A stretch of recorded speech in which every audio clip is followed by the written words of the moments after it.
Hi everyone! The Global Youth Coalition is delighted to present today the Reeforesting for Peace project. This last year, we have experienced more than ever the effects of climate change, contaminated ecosystems, heat waves, floods. These last ones, for example, have claimed more than 57,000 lives in the past decades.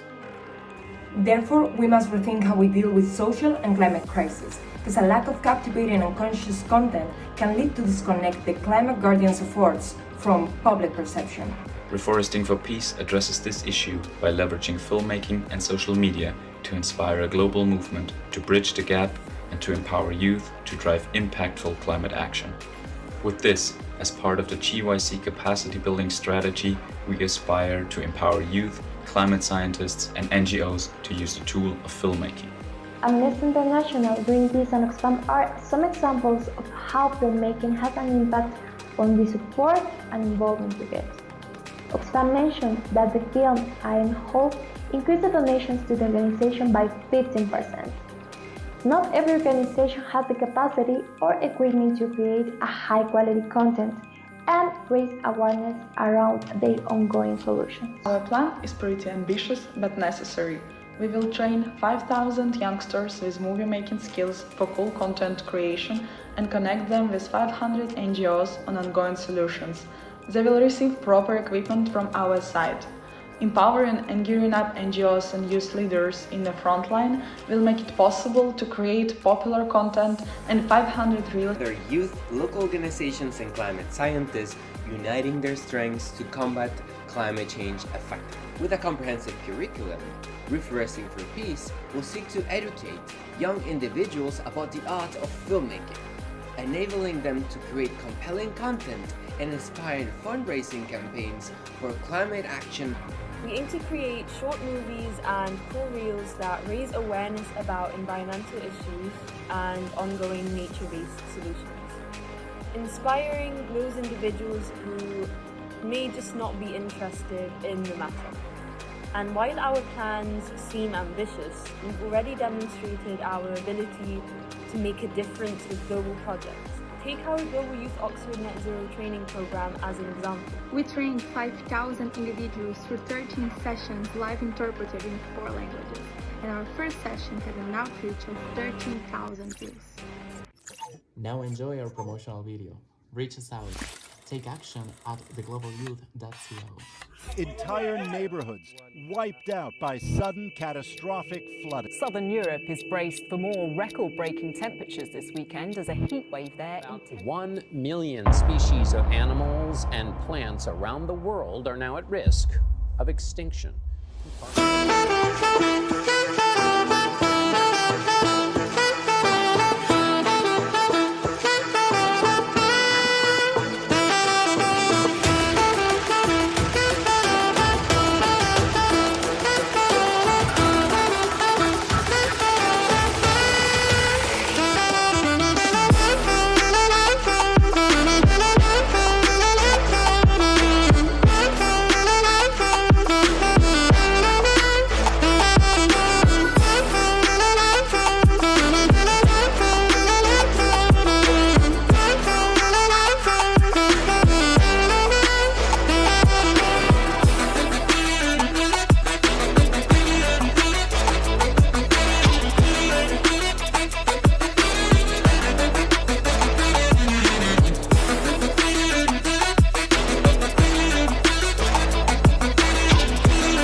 Hello everyone, how are you doing? Welcome to the second session of Reeforesting for Peace. Today it's going to be an amazing session, and welcome back to this second session. In our last session, we explored the basics of filmmaking and the power of your phone as a storytelling tool. Today, we are taking a step further, and we will be focusing in these 2 crucial aspects for filmmaking: location and setting, and planning. Choosing the right location and setting is like picking the perfect canvas for your masterpiece. It's not just about finding a beautiful spot, it's about finding a place to tell the story and enhance your message. And with nature as your canvas, the possibilities are almost infinite, right? Welcome everyone to the second session of Reforesting for Peace. We are really excited to learn today with you guys and get to know that we will use the Mentimeter. And now we have also the Mentimeter girl that will be supporting us. You have the Mentimeter here in the screen. Please log in and go and check the Mentimeter so we can learn from you. Where are you from? And we should have a, let's go with Luigi so we see where people is from the main team. Hi Luigi, how are you doing? Welcome. Hi, I'm great, Augustin. How are you? How's everyone else doing? I hope that all of you are doing amazing. On the Mentimeter, as you can see in front of you, you can just log in using our code that we displayed or log in with the QR code. And wait, can you see the screen now? Yes, yes, okay. There it is. Log in with the code. You just type menti.com and there's a slot where you can put in the code 37733475. It's on the screen. And just press on the map where you're from so that we know how many people are here today. Thank you. Back to you, Hannah. Thank you, Luigi, and let's go with. So we couldn't do this without generous support from our partners and contributors, and it will be, of course, useful to have all these partners that are supporting us, and it's important to have communities, stakeholders supporting the ideas of the youngsters. So let's go with Hannah. How are you doing, Hannah, today? Hi, Agustin. Hi, Luigi. It's a pleasure to be here. I'm doing so good. I'm so excited to learn from our amazing speakers that as the slides are going to come up, I'm so excited to present you all with the speakers that we have today. So let's go. And, well, first of all, we are here to build community. We are so excited that you're joining here live. And please know that our sessions are being interpreted into different languages. If you have requested language interpretation, be sure you're watching us from the right YouTube channel. You can find them in your email. We will drop on the links in the main chat. And in case you want to change to your mother tongue or preferred language, please do so. Great, Hannah. Thank you. I believe, Hannah, you have to, because we're sharing your slides, but I think you have to go to your screen so we can see it. The Soy Africa Core is also waiting for us, as well as Nalla and so on. So let's keep going. And so thank you for all the people that is watching us already. Thank you, Hannah, and all the team. We are making a huge effort to go with this new concept in education with the YouTube sessions. We are being streamed in 4 languages. So be sure to choose the language that goes in your own, the one that you prefer. Definitely, this is a challenge, but I'm so excited that we're using this platform to join all of us together, and language should not be a barrier. So if we can translate that, that's amazing. And now I just want to share the rules of engagement. Here's a respectful atmosphere. Let's keep a respectful language. We are trying to be inclusive, ensure that all voices are heard and valued, respect our time and hours.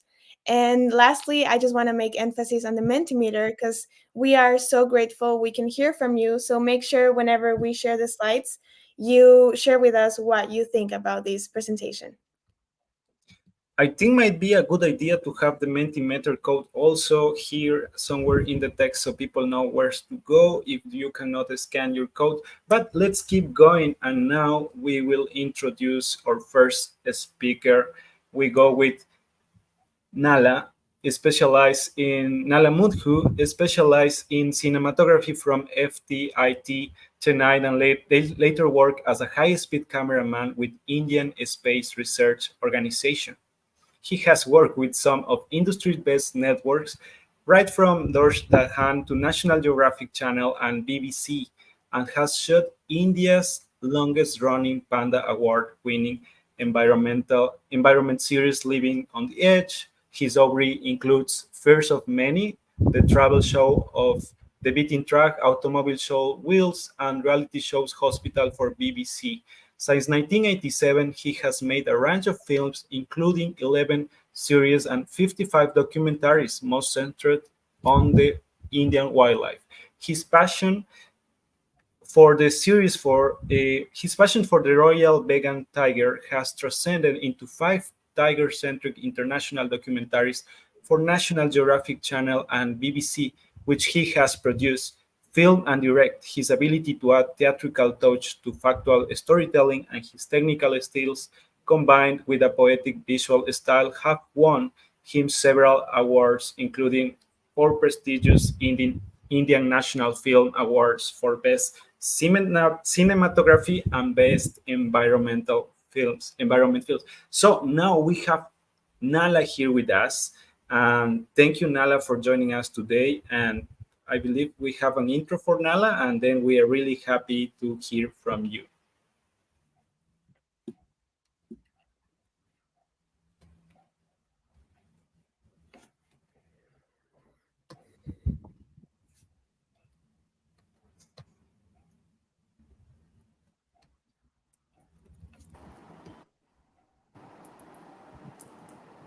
Hello. Hey, Nalla, how are you doing? I'm fine, thank you. It's a pleasure to have you here. We're so excited. Yeah. So basically, I'm last 25 years. I'm based out of India. Last 25 years, I'm filming Indian wildlife, and mainly, I mean, I'm specialized in for tracking tigers and creating stories on tigers. All my films are broadcasted in National Geography, BBC, Animal Planet. What I do normally is I try to follow one single character for sometimes 2 years, sometimes 3 years. Recently, I was following one tiger called Maya, which I'm last 4 years I'm filming. Till I get a story, I follow the characters from 2 months to to 2.5 years. That's what I normally do. All my films are self-funded. Mainly, I produce it. Once I got the story, I edit offline edit. I do it in India. Then I go to abroad and do the online. Then I pitch it to channels like National Geography, Discovery, in this film in wild screen festivals, and sometimes I go to Jackson Hole in the US. So I pitched this story once I got the story. So that's why I used to sell my projects. So till now I produced 6 films. All are, apart from tigers, I produced 6 tiger films and one films on other species for Discovery. So that's it.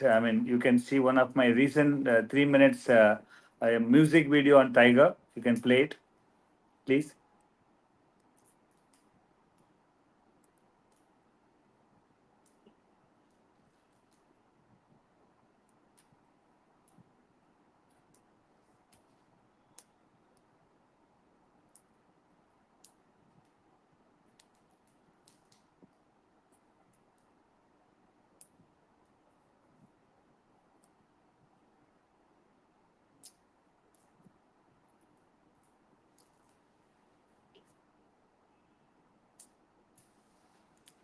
Then sound.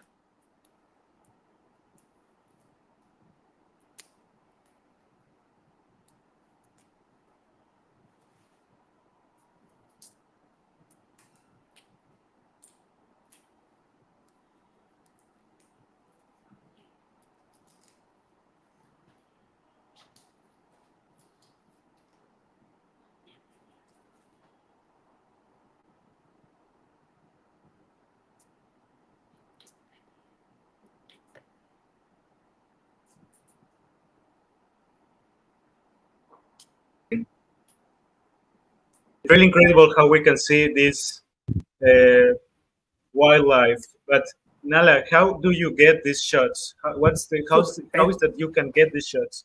In India, we are not allowed to get down, unlike Africa, no, because I have my open Jeep. I normally mount my camera with a eye level base, low base sort of a tripod. and all shot with a, that's what the center you can see. That's what the open jeep. Sometimes we remove that front portion also, and we use a tripod from there, and we are not allowed to get down, and we try to we track the tiger wherever it goes. So that's why all of my film has been shot. And I use long lenses.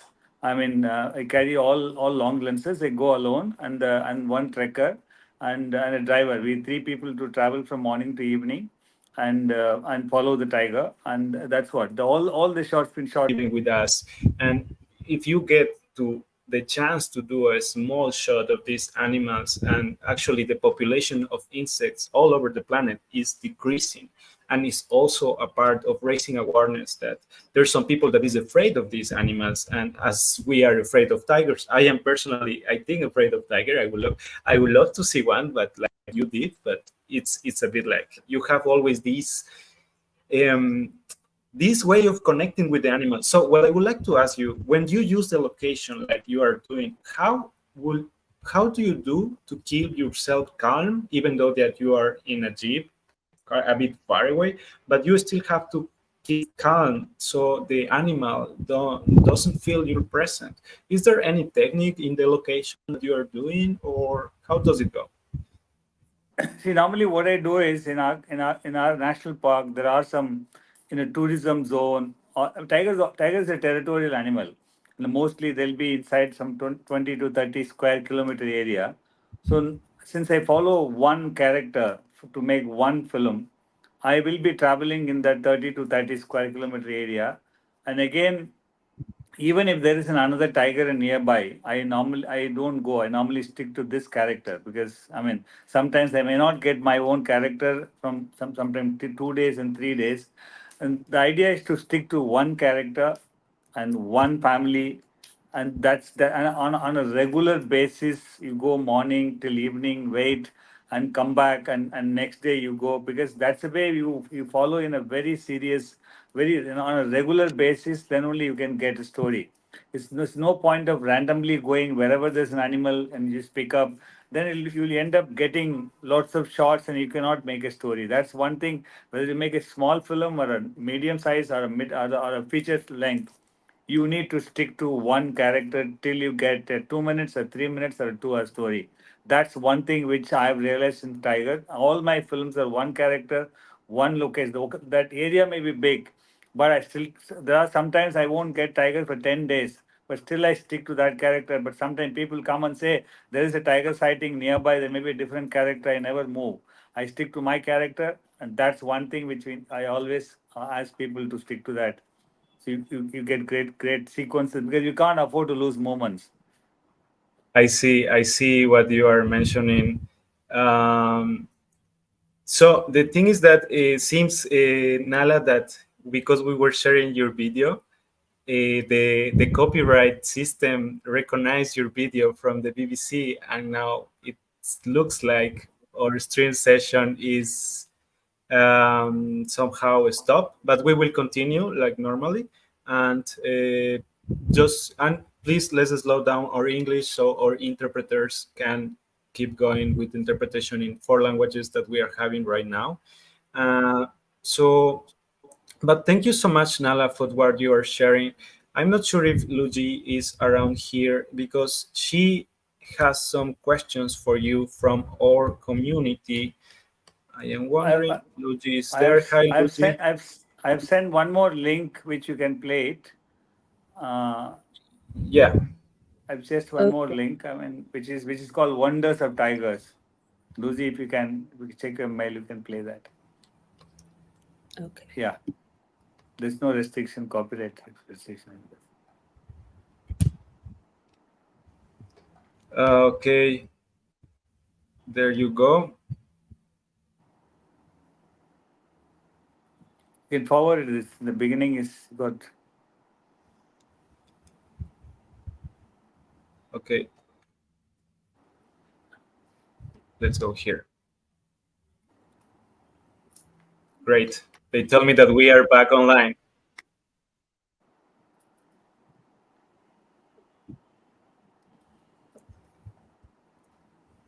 So, Luigi, what is the question that you have for Nalla. What are you curious of? Okay, so I actually have a question before we go to everyone else's questions. What made you so passionate about tigers? Like, why tigers? Why did you decide for that to be your focus? And what do you think you've learned from being around them a lot and seeing them and observing them? How, like, what do you think they've taught you just being in the presence of them? The tiger, I mean, in India, in the big cat in India, we are very, we are the, I mean, in Asia, India is the one largest, population of tigers. That's one reason. So, I mean, in Africa and everywhere you can see lion and leopards and cheetahs, and there's no tigers. So, as an Indian in Indian country, I mean, since we have a tiger, I just thought as a big cat series, and I thought I'll follow tiger. That's one. And second reason is it's a very difficult subject. It's a very difficult animal to get a story. It's not easy to unlike Africa, our forests are very dense. No, it's sometimes we end up getting a glimpse of a tiger. Sometimes we may not get it. So it's a difficult subject. So it's a challenge to get a subject. So I love to do challenge things from the day one. So that's another reason. And again, it's a charismatic animal. In tigers, every characters are different, and I follow all my characters are iconic characters. And world that's called this character, this tiger which is showing called Machli is a world famous tigers. He's the most photographed tiger in the world. So a lot of photographers used to come worldwide to film this tiger. So since these tigers are iconic and famous worldwide, so I thought as an Indian follow a tiger and tell a story worldwide.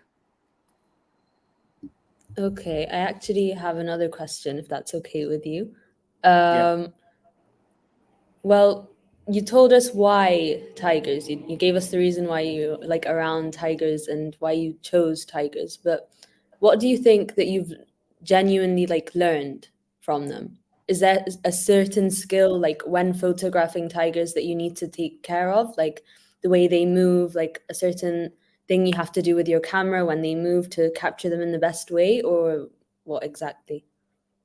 Just a See, tip or a trick for the audience. Unlike other, I mean, tigers are always it's a safest animal. No, they never. I mean, the way everyone thinks about tigers, it's always try to avoid conflicts. No, I mean, it's a very the friendliest animal to film. So, I mean, since we go since we go on a regular basis, these characters will get used to our vehicle and get used to our filming our crew. So that's one good thing about tigers. It's not that they just run away. And again, we also sometimes we just if the tigers are sleeping, we won't disturb. We'll also stay next to that. We'll wait for them to wake up, so they also get up and see. No, I mean, and we since we go regularly, sometimes monthly we go for 20-25 days, so they also get very comfort with our thing. So that's one thing which we learn from tiger. And if you don't disturb them, and they always try to be very friendly, and it's very easy to shoot them. Thank you so much, Nada. Speaking for myself and I think everyone else, you've been very educative. We've learned a lot. Thank you for being so interesting and doing the work that you do. And yeah, it was lovely to have you. Thank you very much. Thank you very much for that. Thank you. I'm gonna give the floor to Hannah now to thank you so much. Yeah, thank you so much, Nalla, and thank you, Luigi, and thank you, Agustin. Now to continue with our program, meet Kerri. We're so excited to hear from this amazing speaker. Kerri is a third culture kid who has developed a keen interest in understanding people. Kerri unique journal spans across Singapore, Shanghai, and Chicago, allowing them to navigate diverse cultures, languages, and systems. Throughout this journey, a clear purpose has emerged to Kerri: to advocate for a world that is free and equitable for all individuals. Kerri's professional background is as diverse as their experiences. He has worked as a journalist, documentary filmmaker, video editor, brand creative lead, adjunct professor, career coach, impact storyteller, and the list goes on. Although this range of roles may seem eclectic, there is a common thread that ties them all together: Kerri's passion for impactful and strategic storytelling. Notably, Kerri has directed and produced short films with a focus on making a positive impact within the climate movement. Currently, they are leading the production team at Sierra Club, using their expertise to drive meaningful change through their creative work. Thank you so much for being here, Kerri. Thank you so much for having me. We're so excited to learn from all that you have to teach us. So feel free to share your slides. Awesome. I think I've just done that. Perfect. Okay. Are we good to go? Yes. Awesome. Good morning, everyone. It is about 9:30 here in LA. My name is Kerri. I go by she, her. I've been a filmmaker for quite a bit, and right now I'm based in Los Angeles, which is the land of the Tongva people. Excited to be here sharing with you all. I know that last week you were introduced to the basics of filmmaking, and so today I will be really diving into the plan and how you actually produce a film from a seed of an idea in your head, and then eventually to be distributed across the world. And so let's dive in. So here's our agenda for today. I would love to start with a quick introduction so I can tell you guys about who I am, where I come from, and what values ground me. And then we're going to break down the entire production process, from pre-production to post-production and to distribution. You might see that there are some interesting words on this agenda slide. I grew up in Singapore and I love food. My culture loves food, and food is something that everyone knows, everyone eats. And so I've used the framework of preparing a meal for your loved ones as a way to understand the entire production process. And then, of course, we're going to end with some Q&A. So here I am. Again, my name is Kerri, and I do a bunch of things. I direct, I produce, I shoot, and I edit. I'm right here in the middle with a group of people that I've worked with. These are a mix of impact producers and climate organizers in the US. And so from the left, we have Sam, our impact producer, Dallas, who is a climate organizer, Abby, who is also a climate organizer, and Josh, who was my producer on the film. So I had directed a short film titled Garden Ministry, featuring Dallas and her work in the environmental movement. And it premiered at Sidewalk Film Festival last year. And so we were able to both screen the film and also hold a panel that was educational, that was engaging, that really taught filmmakers how to work with organizations and organizers. That really is my sweet spot of creating impactful films with grassroots movement leaders. How might we learn from folks who are actually doing the work and actually in the movement? And then as creative filmmakers, create things that will make a change because we're informed by people who are making change on the ground. And so as you heard in my intro, I've done a lot of things, but I can tell you that I've loved directing the most and creating impactful content. And ultimately, my goal is to make the world a better place. And filmmaking is just a way to do that. Okay, so diving into filmmaking. I would say that there are 4 biggest phases of filmmaking. So we start with an idea and pre-production. What do you do when you are about to cook a delicious meal for your loved ones? You think about the ingredients, you think about what markets you have around you, what produce is seasonally available, what's in stock. And then, of course, you have to ask the people that you're cooking for what they like to eat. Do they have any allergies, any dietary restrictions, any flavors and spices that they like? So this is really similar to filmmaking in that the films that you make for people, you have to understand your audience. And not only are you understanding your audience, you're also understanding the people who will inform the film. And so all of that prep will take us to production, which is when you actually take your plan to the market and you're buying ingredients, you're capturing all the things that you need to capture. And of course, you'll always be surprised by happy discoveries. And that's kind of, I would say, one of the greatest joys of documentary filmmaking is that you are capturing reality as it happens. It's not like narrative film where you have a script, you have shots that you know you're going to get, you have actors, you have a set. In documentary filmmaking, you're really capturing life as it happens. And so when you do that, there's always going to be interesting surprises that happen, which is why preparation is extremely important. And so I've noted in a production area that a thorough plan, just like a thorough recipe or a grocery list, will really set you up for a very smooth trip for production. So you buy all of your ingredients, you're coming home, and you put everything in the kitchen, and you start putting the meal together. That's post-production.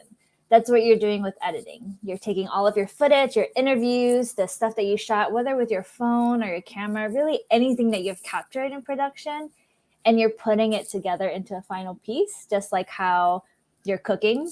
And so this is where you really get to be creative about how you want to combine certain ingredients with certain flavors and stuff like that. It's almost the same in editing, where you're seeing how the story flows, you're seeing what makes sense, and you're experimenting with different types of footage, different ways of editing, just to make that final dish and that final film. And then, of course, if you have prepared your dish and it's just sitting in the kitchen and not going anywhere, it's not going into people's mouths and people's bellies, you need to distribute your dish just like you distribute your film. And so serving the meal also takes thoughtful curation. While you can just throw it on social media, you can throw it on YouTube, there is some thought that will make the final product a lot more compelling. So where are you hosting this meal? What plates, what dishes do you need? How do you want people to enjoy this? This is really similar to how you want people to enjoy your film. Do you want them to watch it in the theater? Do you want them to watch it on their mobile phones? How do you want them to experience it, alone or with a group? And so this is pretty much what filmmaking is from start to finish. And we're going to dive in just a little bit deeper on what each phase will look like. So starting with the concept and pre-production phase. So again, this is where you have an idea of what you want to produce. So at this stage, you're researching, you're developing the idea, and you're preparing for the shoot. You start with an idea, right? You're like, I'm interested in capturing something for the film. So what is the big idea? Why do you care? I want to know why you care as a filmmaker. Why would people care when they watch it? And what story does the world need right now? And so after you have your concept, that's where you go into pre-production, where you're figuring out who are the people that I need to talk to bring this story to life. Where do I want to film? Who needs to be in the film? How do I actually film? So these are questions that you're going to answer throughout pre-production. And in my experience, pre-production is honestly one of the longest phases you'll be in, but also the most important. The more thorough and the more detailed your pre-production is, the more successful the rest of your film is going to turn out. Because you're not only figuring out what's going in the film, you're figuring out how you're going to get money for the film, you're figuring out funding. So whether it's applying for a grant that maybe has a similar issue as yours, whether it's partnering with organizations who share your mission, whether it's raising funds from friends and family and even coworkers. There's so many ways to fund your project, but budget really is what will draw the scope. It's kind of like your sandbox in the playground. It gives you that foundation to start. And so after you have funding, you're figuring out what's the schedule of my filming? Where am I going to film? What time am I going to film? You have to book your travel. You have to book your lodging for the crew. You have to book logistics. And then, of course, the most important thing is that you have to put a team together. For a production, you're typically hiring a director, a producer, a director of photography. So that's a person who's actually behind the camera and capturing the content. In my experience, I think your team really makes your shoot just so much better if everyone is aligned in their values.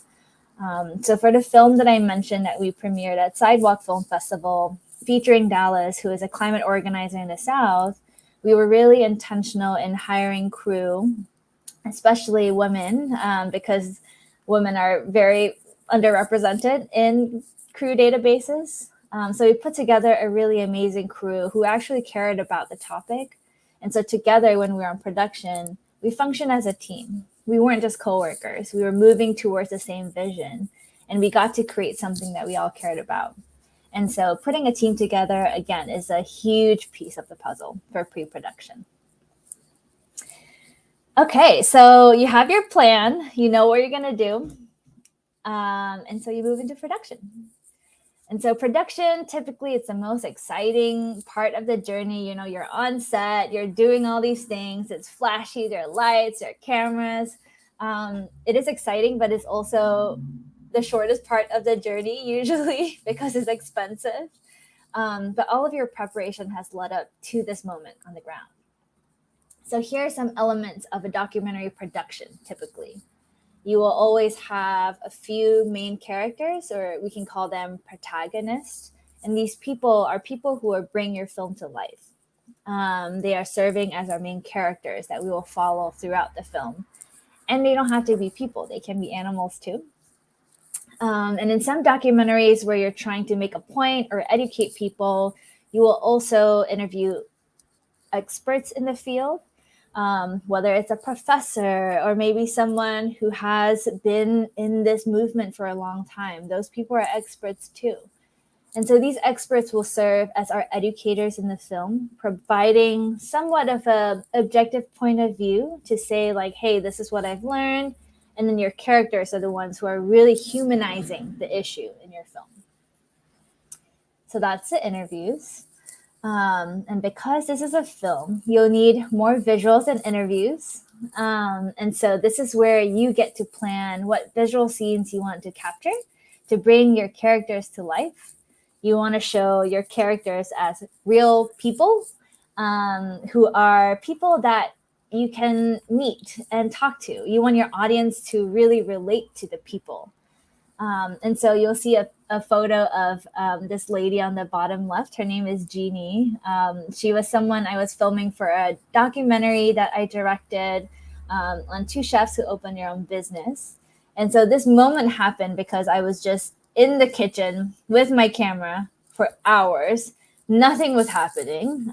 Everyone was doing their own thing in their stations. But she had this funny moment where she was like, oh my gosh, I have an idea. And because I was there and because of our relationship, I was able to capture that moment. And so these are the moments that will show your characters as like people that people want to get to know because they are real and relatable.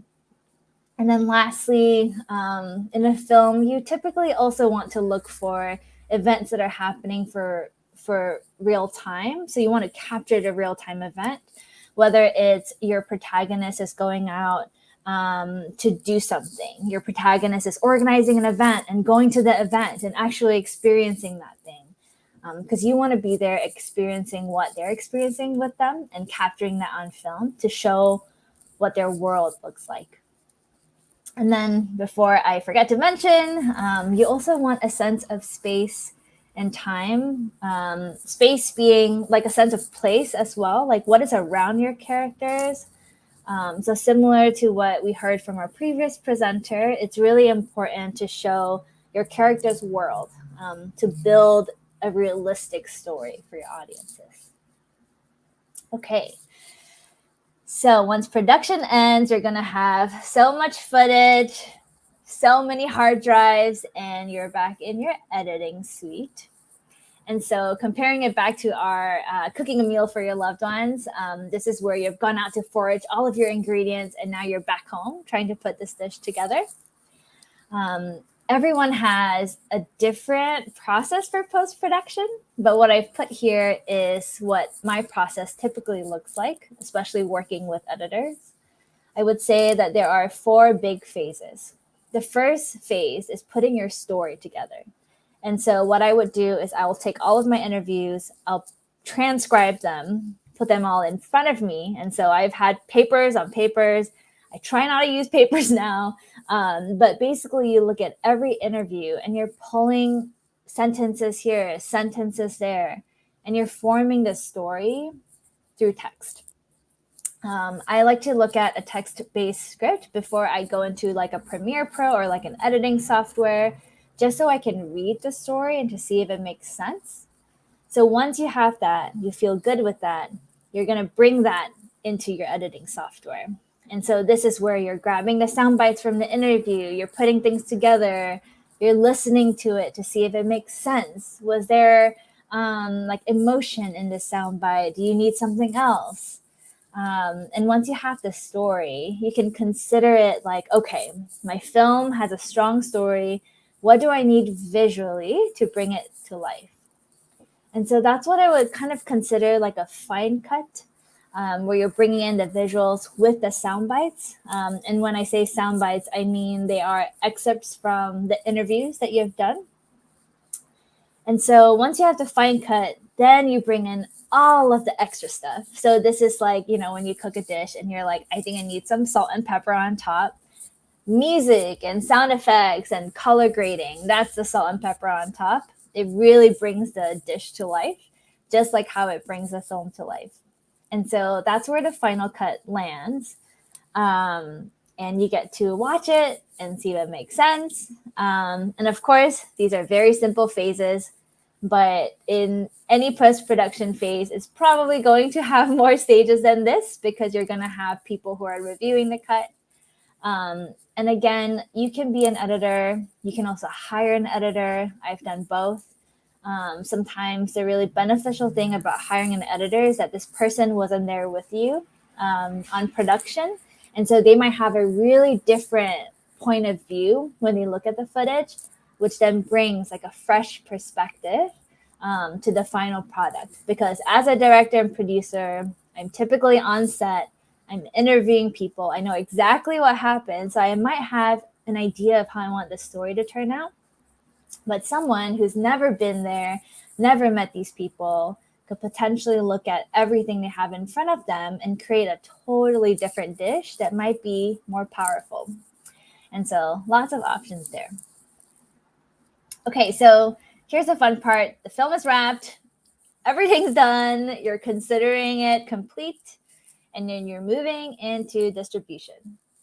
And so here's where I think we are sometimes lacking in the filmmaking industry, especially when it comes to making films for change, that we don't put as much effort into distribution. We don't put as much effort into bringing the dish actually out of the kitchen and actually giving it to people who need it. And so I've noted here a few powerful questions that you can ask yourself way in the planning stage. So I know this is in the distribution phase, but I would recommend asking these questions from the start so that your impact plan and how you want to change the movement and how you want to create positive impact is from the get-go. And so some of these questions include, who is your target audience? So if you are trying to target older folks, you might not post your content on TikTok. If you're targeting younger folks, you might consider posting most of your content on social media. So that totally influences where your film lives.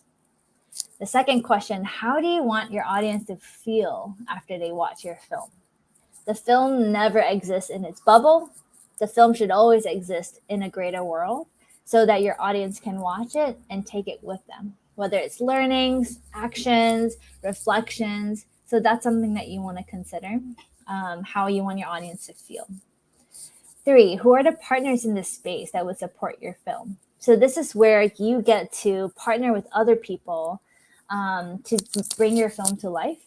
And so for me, I've done a lot of work with climate organizers in the South in the US, because folks that they serve are the most marginalized. And so we work with them in reaching the people they want to reach, because I'm not the expert in that. I'm the expert in filmmaking, in creative strategy, but I'm not on the ground like they are. And so they're able to take our film and pass it to folks that actually need it, and that will actually make bigger impact. And then the last few questions, what do you hope your audience will do after viewing your film? So I know that y'all are making films for a change and to help people understand things better. And so there's an action piece that sometimes films might not have, but this is where it's so crucial because you want your audience to do something after watching your film. And so identifying what you want them to do will be super important. And then if your film wasn't made, what would be missing from the world? So I think this question is really powerful in reminding yourself of why you're making these films. Because the filmmaking process isn't easy. And sometimes you need to remind yourself of your why and the purpose for all of your work. And then lastly, that's an interesting one. How would you measure success for your film? I think some people might say, okay, it's numbers, it's how many people watched it, is, like how many awards we win. And maybe that is your measure of success, but it's really important for you as filmmakers and people who are in the movement to ask yourselves, like, what really is success? Is success that my film reached one group of people or many groups of people? So all of that said, that's the distribution piece. And I will end here. Much. Thank you so. Am I back? Okay, thank you so much, Chris, for this amazing presentation. Definitely something that stood out for me is what is success? Like really questioning ourselves, what is the purpose of why are we creating this content? So Luigi, I want to go with you. Do you have any comment? I think that Kerri's presentation is absolutely amazing, and we actually have about 5 questions for you on Mentimeter. So we're gonna ask you the questions, and then you can, reply. So the first question we have is, what's one of the best happy discoveries that you've came across in the production phase? Yeah, that's a great question. There have been many, but I will name one from the film that I mentioned where I was filming 2 chefs opening a restaurant. I had dropped by their restaurant, and that was when they were in their construction phase. I had no idea what was going on, but the minute I got out of my car with my gear, there was a group of them moving this very large, heavy oven that was like 1,000 pounds, which is very heavy, up a flight of stairs. And I had no idea that was happening. That wasn't planned. The oven wasn't planning to arrive on that day, but it became one of the funniest and also most emotional scenes in the film because it was just so ridiculous that they were doing that. I was just about to say that, like, it's absolutely ridiculous, and you were just in the right place at the right time. Yeah. Yeah. Okay, so the second question we have for you is, which phase of the filmmaking process do you find the most challenging and why? Yeah. This is probably going to be a personal take, but for me, it's production. Because I like to prepare. I like to know what's happening. And production is the phase where you absolutely don't know what can happen. Things can go wrong. Things can go better, but you don't know. And so pre-production is where you can prepare as much as you can. But in production is where it's so up to what's happening in reality. Unpredictable. Mm-hmm. That can get stressful. Mm-hmm. Yeah. But fun. That's a lot of fun. I'll take that. The third question is, how do you decide whether a filming idea or a story is good or not? Wow. Yeah. I think I will answer this in 2 ways. One, if you think that it's an idea that needs to be said, and if you personally feel really strongly about an idea and you think it'll make impact in the world, who is to tell you what's good or not? And so that's my answer for one side. But on the other hand, I will say that how to tell if a story is compelling for film is, one, are there compelling protagonists? And so do you have people that are really interesting? And 2, are there visual opportunities? Are there exciting things you can capture on film? Okay. Another question is, and I think this one's about, like, actually a bit interesting. How's AI changing the filming industry? I don't think I'm the right person to ask for this, but from what I've observed, it hasn't impacted my world too much, honestly. but I can see how it might, and I'll leave it as there. That's a great answer, honestly. Also, how long does it take for you in filming one video from planning until distribution? So how long does it take for the whole process in general? When it totally depends on production, because if you're filming someone over the year building a restaurant, that's going to take a year. If you're filming like a profile, like a video profile, it could take as short as a week. And so it really depends. I think you have to ask yourself, one, how much budget do you have to work on this? Because that will dictate how long you get to do this. But it's totally dependent on the nature of the project. Okay, and for our last question, when did you know you wanted to do this as a career? So what advice would you give to someone who's considering this maybe as a career? Yeah, that's such a great question. So honestly, I consider myself more of a creative and someone who's passionate about making change. And I see filmmaking as a way to do that. I see my job as a way to do that. I see creative coaching as a way to do that. So I don't think I quite knew that I wanted to be a filmmaker as a career, but I knew I wanted to do good work, connect with people. I wanted to make change. And I loved photography and filming. And so it just became like a medium through which I could do that. But if you were to ask for advice, I think talk to people. Talk to people who are in the industry and ask them like how they got there. And then you can probably figure it out for yourself. Okay, well, thank you so much, Kerri. It's been amazing, really, and we've gotten a lot of comments on YouTube about how they loved your metaphor about how it's like making a meal or something. Yeah. So you've got extra points for the creativity. We loved having you, and thank you so much. Yeah, thank you for having me. Thank you. Okay, so right now we're gonna go to the break where everyone's gonna hear the Sorry Africa choir, and yeah, please enjoy.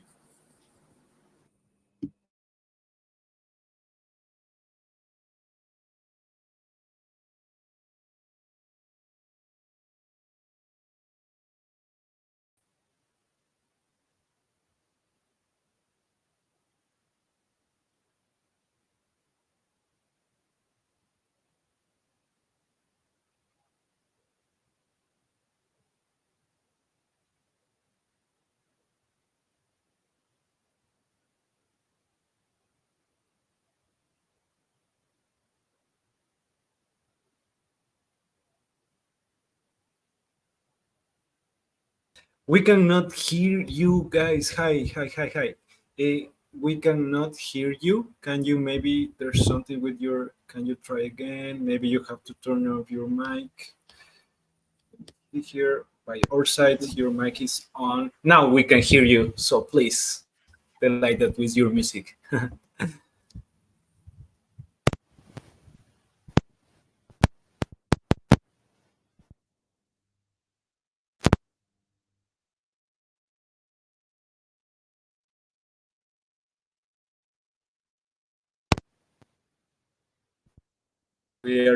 we are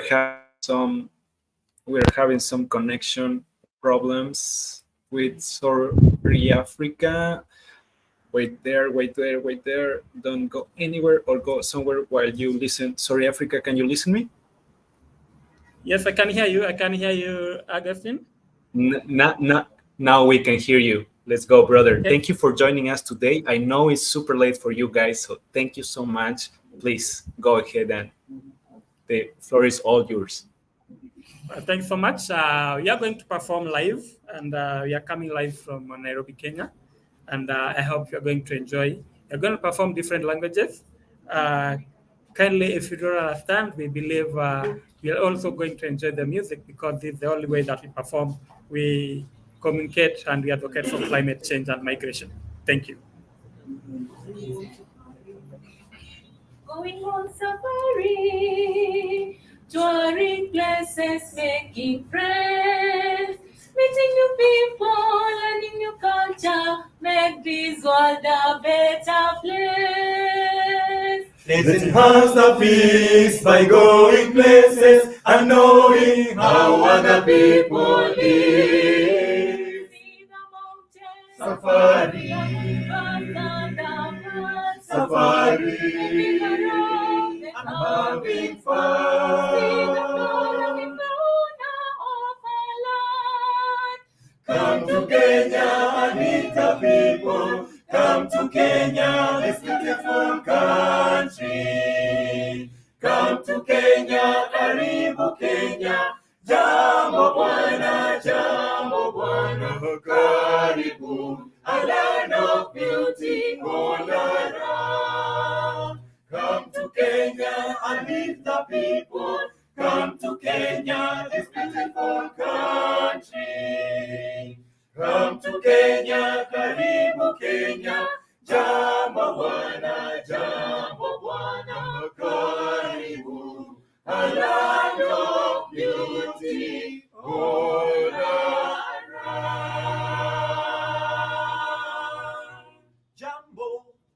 Jambo bwana, habari gani? Mzuri sana, wageni mwakaribishwa. Kenya yetu hakuna matata. Jambo bwana, habari gani? Mzuri sana, wageni mwakaribishwa. Kenya yetu hakuna matata. Hakuna matata, hakuna matata, nyote mwakaribishwa. Hakuna matata, hakuna matata. Jambo bwana, habari gani? Mzuri sana, wageni wakaribishwa. Kenya yetu hakuna matata. Jambo bwana, habari gani? Mzuri sana, wageni mwakaribishwa. Kenya yetu hakuna matata. Jambo bwana, habari gani? Mzuri sana, wageni mwakaribishwa. Kenya yetu hakuna matata. Jambo bwana, habari gani? Mzuri sana, wageni mwakaribishwa. Kenya yetu hakuna matata. Hakuna matata, hakuna matata. Hakuna matata, hakuna matata. Hakuna matata, hakuna matata. Hakuna matata, hakuna matata. Jambo bwana, habari gani? Mzuri sana, wageni wakaribishwa. Kenya yetu hakuna matata.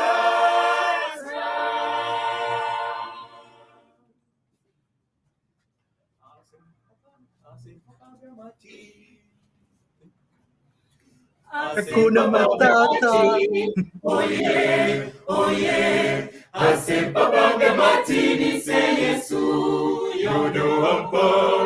Etona biye, oye, ampa. Oye. Asempapanga mati, oye. Asempapanga matini se Yesu yodo ampa. Etona biye, oye, ampa. Oye. Maye bonkase. Oye.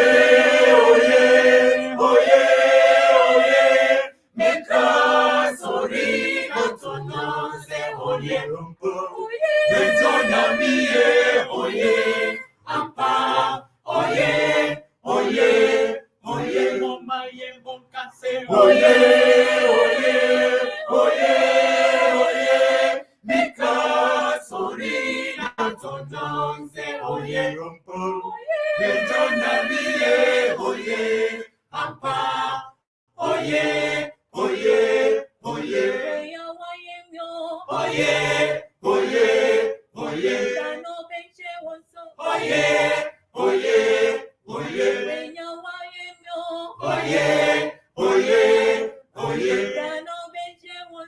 oye, oye, oye, oye, meka, oye, oye, oye, meka, oye, oye, oye, meka, oye, oye, oye, meka, oye, oye, oye, yambana meyo, oye, oye, oye, botam papa, oye, oye, oye, yambana meyo, oye, oye, oye, botam papa, oye, oye, oye, moma ye bokase, oye, oye, oye, oye, mika sorina tononse, oye, etona mie, oye, apa, oye, oye, oye, moma ye bokase, oye,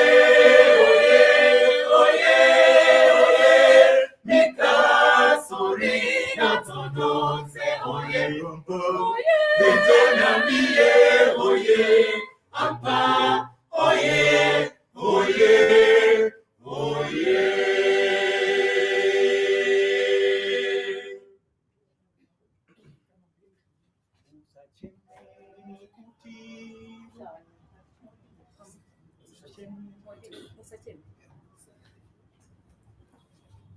Usachemene kuti dine dinewe nitakutungamira. Usachemene kuti dine dinewe nitakutungamira. Usachemene kuti dine dinewe nitakutungamira. Oh, tungamira, tungamira, nitakutungamira. Oh, tungamira, tungamira, nitakutungamira. Ararisane kuti, dine nitakutungamira. Ararisane kuti, dine nitakutungamira. Oh, tungamira, tungamira, nitakutungamira. Oh, tungamira, tungamira, nitakutungamira. You, you, you, you, you, you, you. You, you, you, you, you, you, you, you, you, you, you, you. You, you, you, you, you, you, you. You, you, you, you, you, you, you, you, you, you. Oh, tungamira, tungamira, nitakutungamira.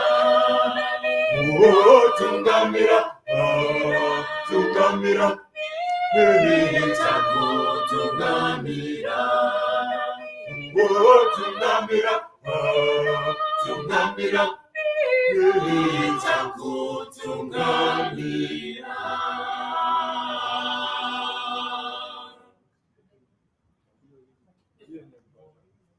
Modi more boka wena, modi more boka, modi more boka wena, modi more boka, modi more boka wena, modi more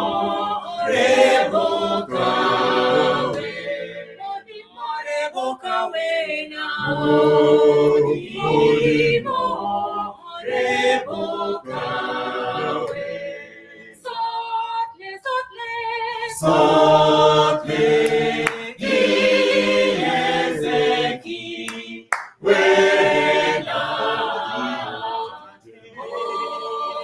Odimo reboka we. Sotle iezeki wena.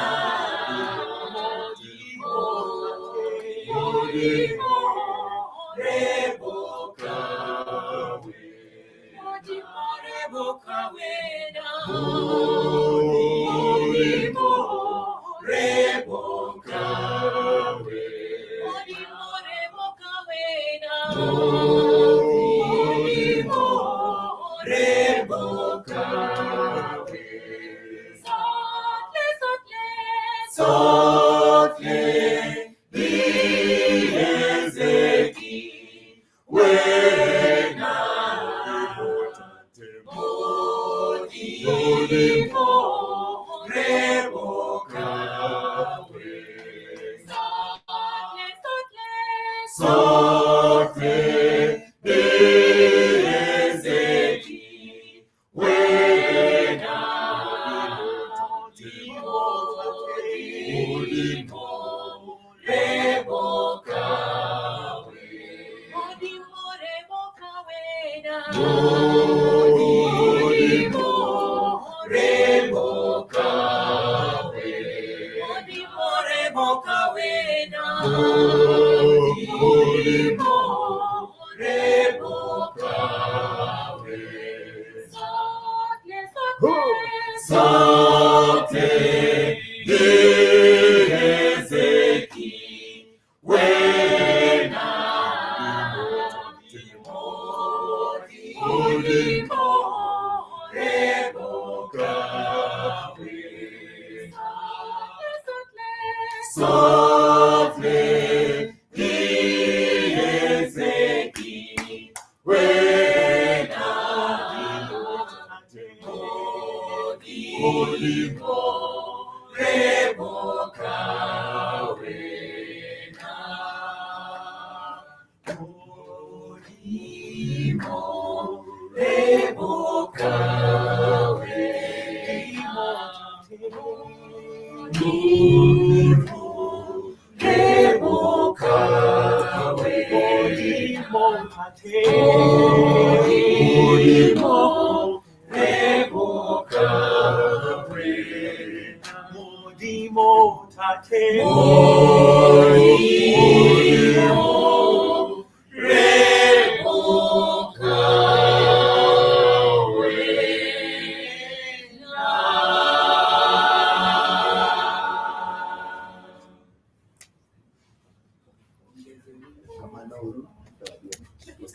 Bravo! Wow, that was impressive.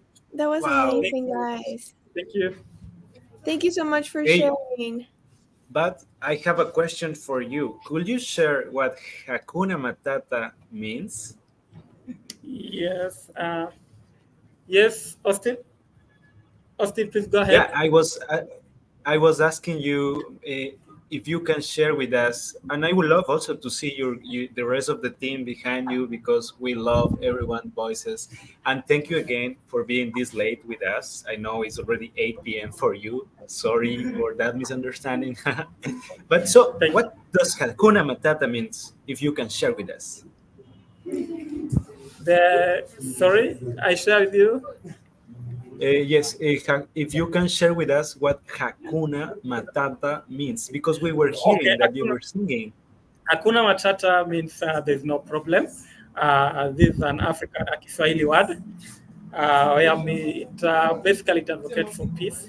And also, we as youth in the climate mitigation program, it means that when we say Hakuna Matata, it means like in everything that we do, then there is no problem at all. So we have peace. And when we are working towards climate mitigation, we say it's something that we are doing it peacefully. And we have not been forced to do it. So basically there's no problem about us advocating for climate mitigation. Yeah, what do you think, Hannah? This reminds me of The Lion King. Hakuna Matata. Una forma de ser. Like, I know it in Spanish. So I'm just like, I'm so happy hearing from all of you singing and reminding me of good times and good movies. And Yeah, actually, I just learned from my dear friend Dion that Hakuna Matata is Swahili. Before I met him, I was not aware of this. So I was so happy to hear you guys singing all together and the voices of all the women, the men there. So, but Luigi, did you know that Hakuna Matata is Swahili? I didn't know that, to be honest. But we did have someone in our YouTube live comment that. And I just wanted to let you know that you're getting so much support there on our comments. So we'll send you the link and you should definitely check it out. People love your harmony, your voices, the way, like the energy, everything. It's just incredible. And yeah. Yeah, actually, I am just sending your link to the so people can receive it in YouTube. But where can they find you? If you can share some of your social media, so people can go and hear from your team again. Yeah, sure. I can, as a climate mitigation activist, we have different programs that we have been doing, not just music, but also training. And first of all, I think I'll share you the link. And through the link, our YouTube link, we also have our website. I think the website will be the best one because at the foot of the website, you'll be able to get different links on LinkedIn, YouTube, and even Instagram. So I'm just sharing right now. Yeah, and which kind of projects do you have, dear Kelly? And like a part of music, because I was reading that you are working with refugees and you are using music, art, as we are promoting social media and filmmaking. In your case, you are using music. How you are combining this with social media? Is what do you think about that? Basically, you understand, once you're working with refugees, and we have different dialect that's coming in. So this is a situation whereby we are getting different citizens from different countries coming together to seek refuge. So music is one of the way where we incorporate activities that we do.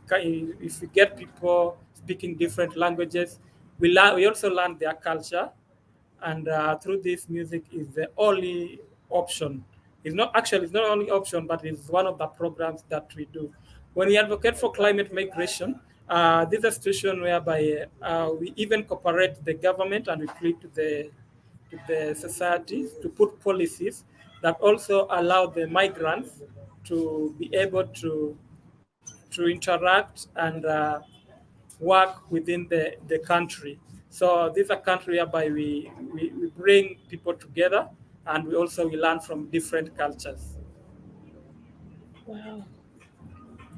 And also not forgetting that also have climate refugees and who have been displaced due to climate change, due to floods, and also fire. And this is a situation whereby we also incorporate them into our programs.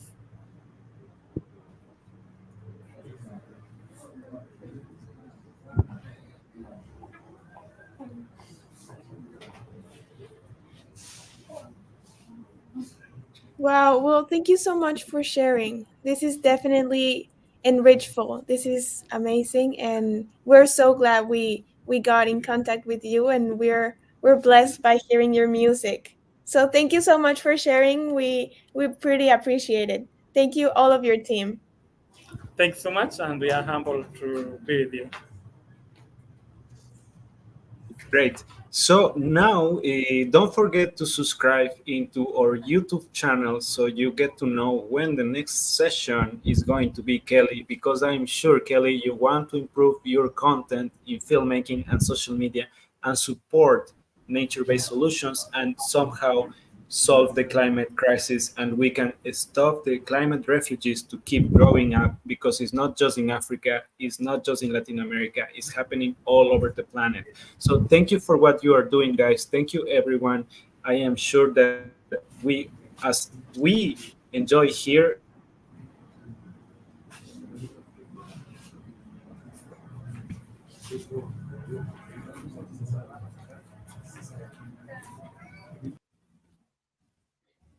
Okay.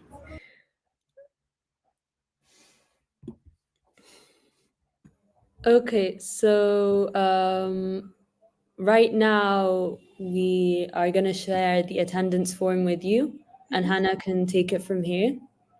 Okay.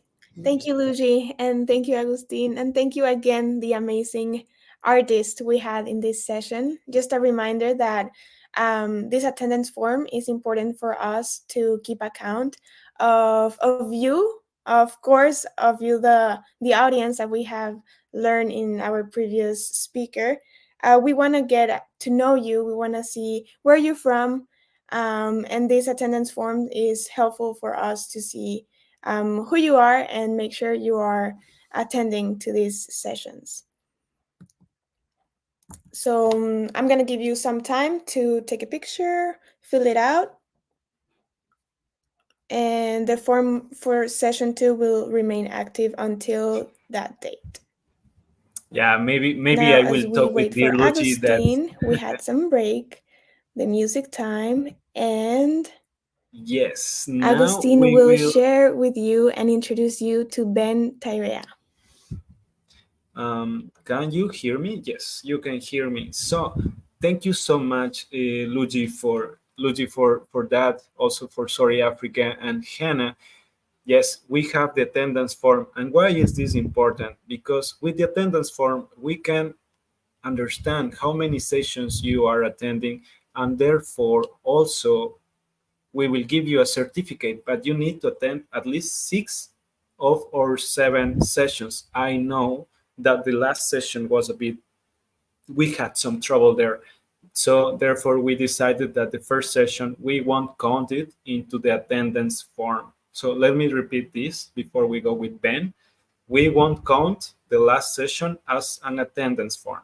You have the attendance form for session 1. For session 2 right now is the first one that we will be counting, and from now until the end, each attendance form matters. And I am working really, really hard for having an 8th session so we recover what happened, because this is something new that we are doing, and we are improving ourselves, and we are working right now in 4 languages. Even though that you see in the screen 3-4 people, there's actually more than 10 people working on right now on this. We are going live all over the planet. So thank you, Hannah. And now I guess we go with Ben Tairea, who is an indigenous leader, and he's a indigenous Polynesian descent from Negati Nurou, Kuki Airane people, is the leader of the Ahua platform and serves as the community stewards for Air Defenders Toolkit. The Air Defenders Toolkit is something that we are really interested of you for learning. And over the past decade, Ben has actively involved in indigenous technology development and design, with a particular focus on preserving culture and language, fostering community collaboration, and advocating for data sovereignty.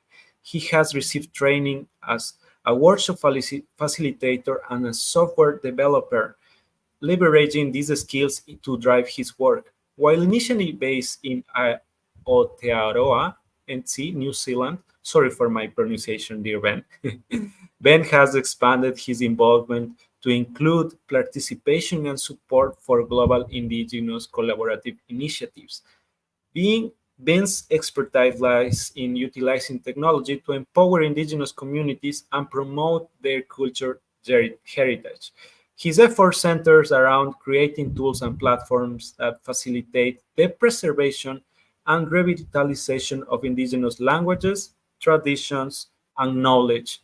And now, as you know, we were talking about filmmaking, how to empower the location, how to have the pre-production with Kerri.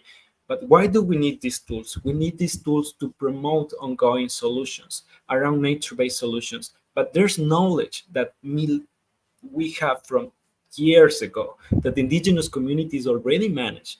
And what we are now going to discuss with Ben and learn is how this connection of system knowledges between the indigenous knowledge and the new nature-based solutions that we are trying to apply around the world. So let's go with a small intro for Ben, and I'm happy to hear and learn all you have to share with us, dear Ben. So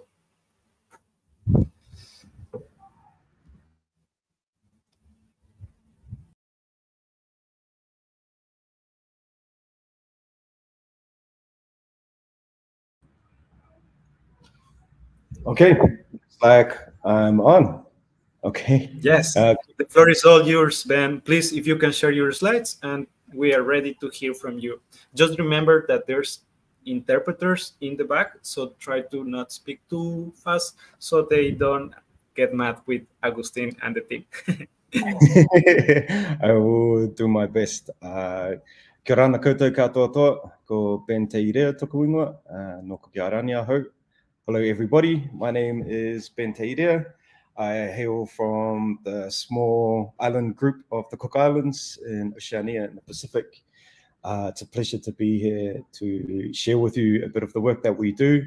I am the community steward for the Earth Defenders Toolkit, which is a part of digital democracy. Unfortunately, I haven't had a lot of time in preparation for this to put together some slides. But what I will do is just share my screen and walk you through some of the pages that we have. So let me try and do that, and hopefully it will work smoothly. So just to confirm, can you all see my screen, hopefully? I think it's working. Yes, we can see your screen perfectly, dear Ben. Awesome. So just to get started, what is digital democracy? So Digital Democracy is a non-for-profit organization, and we partner with Earth Defenders to co-develop technology for social justice, some of the work that we do. Our mission is to work in solidarity with frontline communities to use technology to defend their rights and fight climate change. As technology becomes cheaper and more accessible, we believe that it can and should be used to bring more voices to the table. Digital democracy helps our partners to achieve transformative change and works towards a world where all people can participate in decisions that govern their lives. And so, as most of you probably know, 80% of the world's biodiversity is managed by 5% of the indigenous population of the people. And so it's our mission to support, we think, the best that we can do for climate change and protecting and defending our planet is to support indigenous peoples and their rights to be able to defend their own land and territories. A bit about some of our work. We have over 70 projects across 38 countries. We've worked closely with 714 land defenders, actively using the different tools that we've created, and that's mapped and protected over 7 million hectares. We have 3 core tools that we work on. The first tool is Mapio, and we found that one of the first and most important things that we can do to support indigenous communities to actually help them to communicate their land with other officials or even internally. So that's how Mapio was developed. We actually found that we started by working with a number of communities and realized that, you know, using GPS tools and all of those sorts of things were quite difficult, but communities were very comfortable using a mobile phone. And so we found that actually by developing a tool that was just specific for indigenous communities that don't necessarily have access to the internet, a tool that allows them to create and design their own maps. And this is extremely important because, as you know, maps aren't generally designed by indigenous people, or at least the maps as we see them today. We have the world maps, and there's Google Maps and all other sort of technologies which see the world in one particular way. but that's not the way in which Indigenous people see their own territories and how they look at their own maps. So yeah, that's Mapio. The second tool we created was the Earth Defenders Toolkit, which we'll talk a little bit more about later.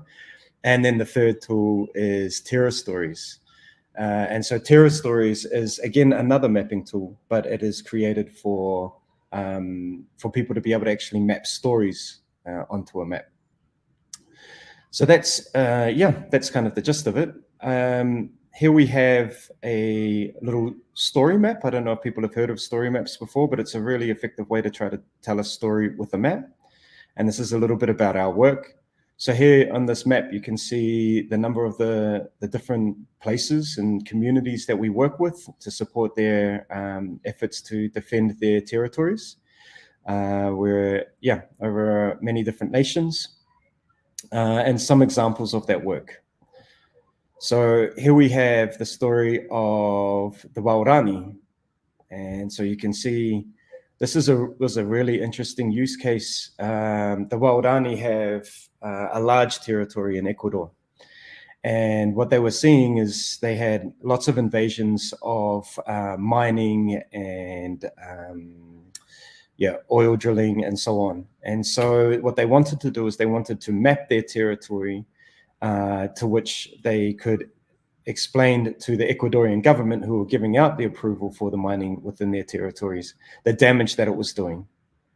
And so this was a really beautiful case because through mapping their territory, what the government was seeing when they were looking at their maps is they saw empty rainforest and all of this opportunity for it to be exploited. But what the Waorani did is they actually went through and mapped their own territories. And they showed that actually the forest is full. It is full of villages, it is full of rivers, it is full of sacred sites, it's full of important places where they collect food, important places for knowledge, important places for medicine, important places for animals and hunting and food forests. And once they were able to generate their own map of their own territory and then communicate with the government, they were actually had an amazing historic win where they were able to defend 7 million hectares or 7 million acres, I think, to be more precise, of their territory. And so that it was given back to them. And it was also based on this thing you may have heard of, which was free, prior, informed consent, which hadn't been done with the community around the use of their territory. So that was amazing. Going back to the story map, another example of some of the work that we do is working in Peru. This is another ongoing project with Eka Amarakairi within their territory as well. Also, huge number of different threats. You can see within this key here, the different mining concessions, illegal logging that's happening within their territory. And so, again, it was an important part for them, not only for the mapping, but for the monitoring of what was happening. Using the Mapio tool, they were able to go out and actually record the illegal invasions that were happening on their territory, which would gather the GPS locations and be able to pinpoint exactly where the invasions were happening, where the oil was leaking into the rivers, where the forests were being cut down, and they were able to then coordinate and operate that with authorities, with the local authorities. Another example of some of the work that we do is in the Ogiek community in Kenya. We were actually there recently. Some of our team members were there to help, again, support the mapping of their territory.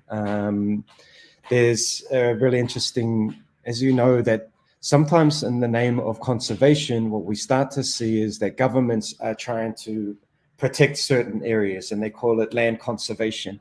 But what it actually happens in the background is that you have Indigenous communities that have lived there since time immemorial that are actually now being displaced and told that their land is now conservation land and they no longer have the rights to live there.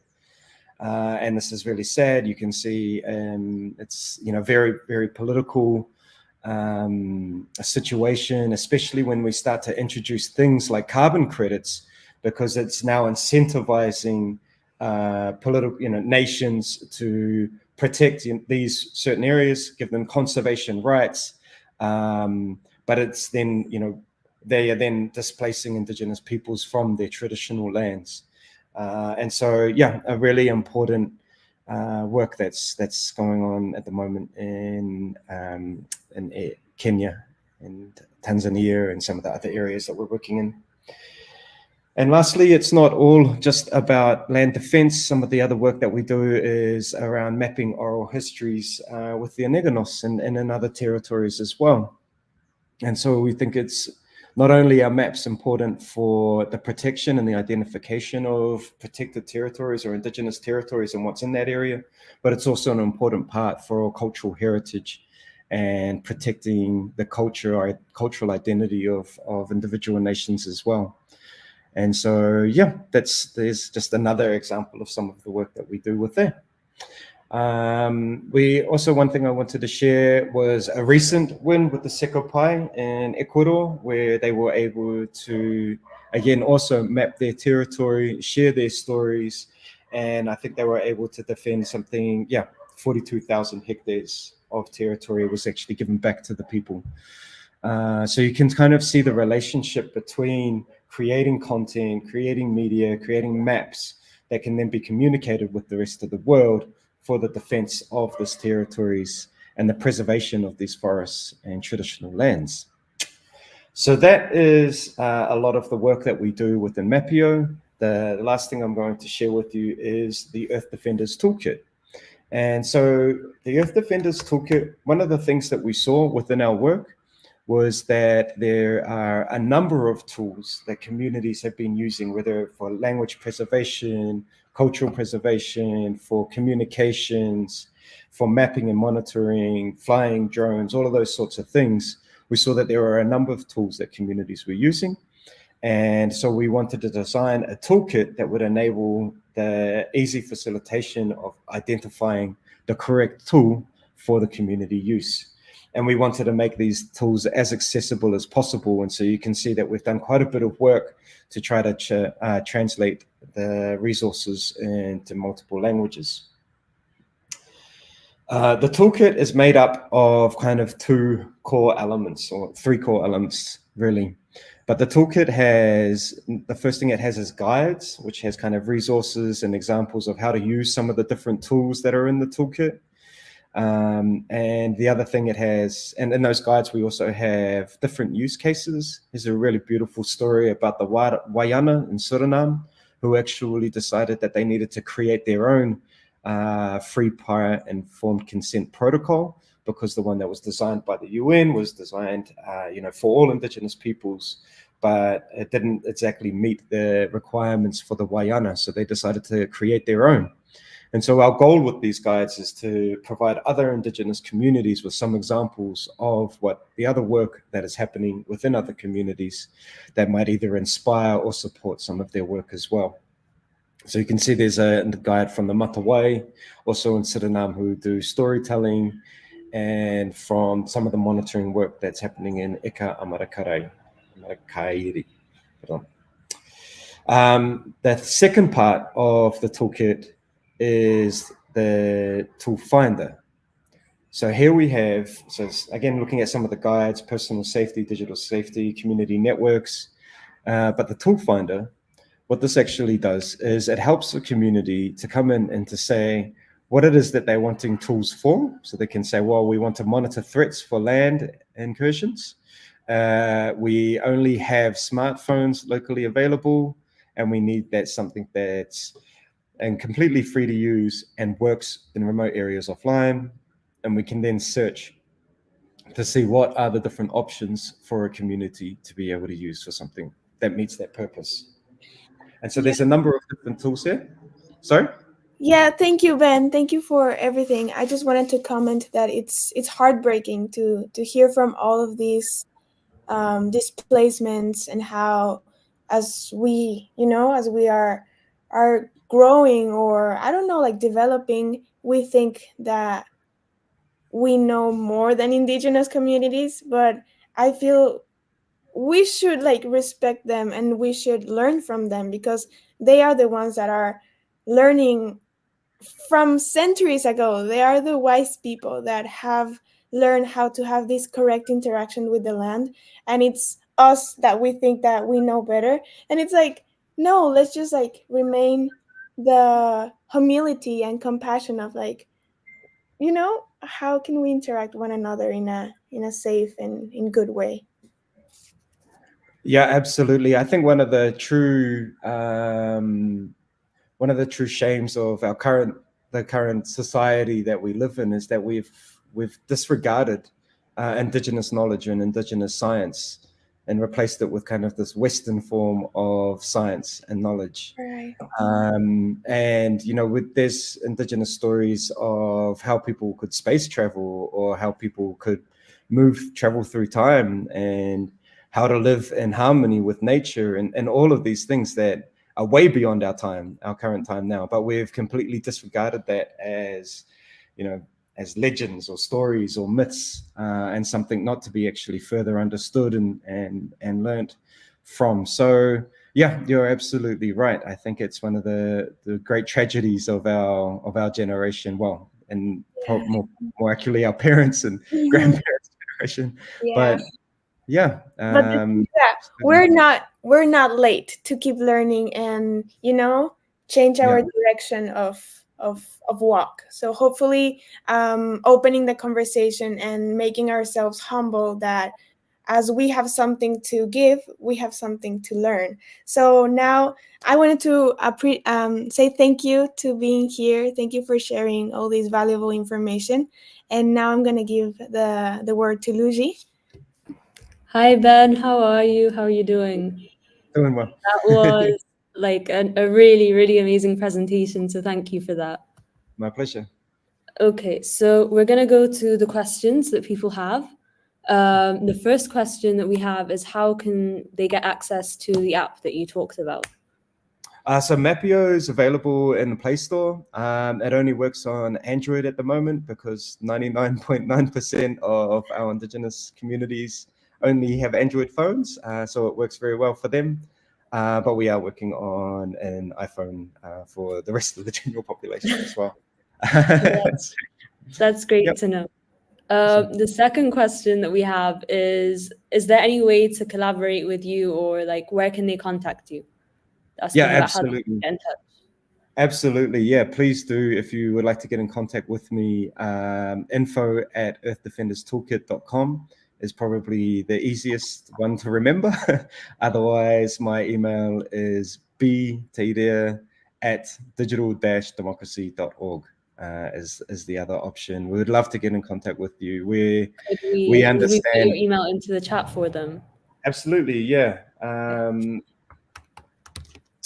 Thank you so much. Do we have... Wait, Hannah. There's more. There's one question from someone that was not able to join the Mentimeter, and they want to know: have you witnessed a pushback from the Indigenous communities whilst trying to map the territories? We haven't seen that. I mean, so the first thing that happens with any community is that actually they've made contact with us and they've asked us for support with some of the mapping that they want to do, because they have a community need for that. And then the first process that we go into is actually the design of the community mapping process. And so that involves bringing together the elders along with the youth, along with the men and the women of the village, of the community, to decide together what are the important things that need to be mapped, and how will the information be shared, and how it will be preserved, and all of those sorts of things. And that sometimes that process can happen quickly, and sometimes that process can take years. It very much moves at the speed of the community. And so we've done a lot of work to ensure data sovereignty is an integral part of all the technologies that we build, because technology can also be, as powerful as it is, it can also be quite a damaging tool as well. And so ensuring that the communities have a good understanding of how the technology works, and they are also completely in control of who the information is shared with. Well, thank you so much, Ben, for all this valuable information and wisdom. So now we know how to contact you. Thank you. And we'll see you. Awesome. Thank you. It was a pleasure to be here. Thank you. And now I have the pleasure to introduce to our next speaker, that's Kasha Sequoia Slavagner, a distinguished Gen Z documentary filmmaker and founder of the Global Sunrise Project, gained international recognition with her debut feature film, The Sunrise Storyteller. Premiering at the United Nations Commission on the Status of Women in 2017, the film has earned 31 awards and screened at numerous prestigious festivals. Beyond filmmaking, Kasha is dedicated advocate for a social justice, receiving honors such as the Kim Fung-Young Peach Prize. Sorry, that was like a long title, and the Diana Award. Currently, she's working on her second feature documentary, 1.5 Degrees of Peace, focused on climate change, which has already received acclaims for its impactful trailer. As an ambassador of youth leadership networks and a respected expert in media, Kasha works continuously to inspire positive change globally. So it's a pleasure to have you here, and we're so excited.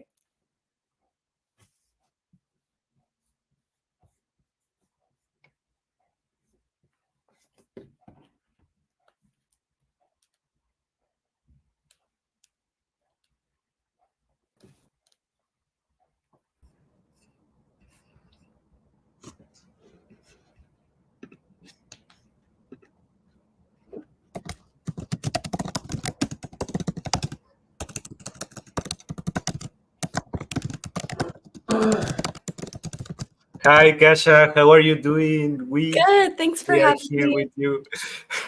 You were killing the keyboard. Take it easy. Yeah, my internet was giving me issues, but I'm here now. I'm Yeah, so glad to yeah. be here.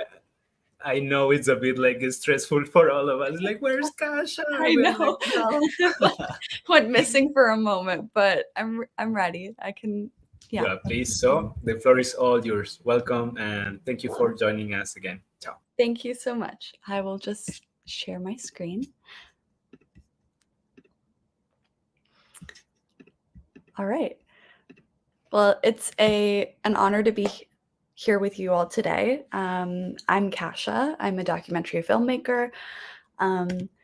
And I grew up with a single mom who really firmly planted my roots in activism. She really nurtured my care for the world around me, for the environment, and for this desire for justice that guides me through my career today. When I was a teenager, I would watch the news and I felt this paralyzing sense of anxiety about the injustices in our world. I really felt discouraged by the sensationalism that I saw and a lack of solution-oriented storytelling.